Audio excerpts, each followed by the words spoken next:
আসসালামু আলাইকুম, welcome back to my channel. আজকে আমি আপনাদের সঙ্গে ছোট ইলিশ মাছ ভুনা রান্নার রেসিপি শেয়ার করব। প্রথমে একটা প্যান গরম করে নিয়ে তার মধ্যে দিয়ে দেব হাফ কাপ তেল। তেল একটু গরম হয়ে আসলে দিয়ে দেব 1 কাপ পেঁয়াজ কুচি। এই রান্নায় পেঁয়াজ একটু বেশি দিতে হবে। পেঁয়াজগুলো হালকা ব্রাউন কালার হয়ে আসা পর্যন্ত ভেজে নেব।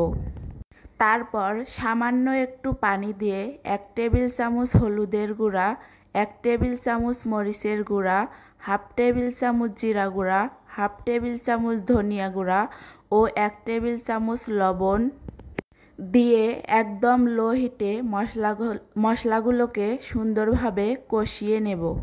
কষাতে কষাতে যখন মশলাগুলো থেকে তেল আলাদা হয়ে উপরে ভেসে আসবে তখন 1.5 মগ পরিমাণ পানি দিয়ে ঢেকে দেব। তারপর যখন খুব সুন্দরভাবে বলক চলে আসবে তখন আগে থেকে কেটে ধুয়ে পরিষ্কার করে রাখা মাছগুলো দিয়ে দেব। মাছগুলো দেওয়ার পর ঢাকনা দিয়ে ঢেকে দেব। তারপর যখন এক পাশ সিদ্ধ হয়ে যাবে তখন ঢাকনা খুলে মাছগুলোকে আলতোভাবে উল্টিয়ে দেব।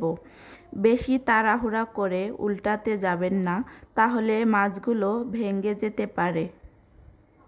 অন্য মাছের থেকে এই মাছগুলো একটু বেশি নরম হয়ে থাকে, সেজন্য খুব সাবধানে মাছগুলোকে উল্টিয়ে দিতে হবে।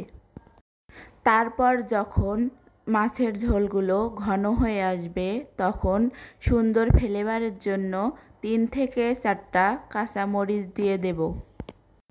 কাঁচামরিচগুলো দিয়ে 3 থেকে 4 মিনিট মিডিয়াম হিটে রান্না করে নেমে নেব। দেখতেই পাচ্ছেন কালার কতটা সুন্দর হয়েছে।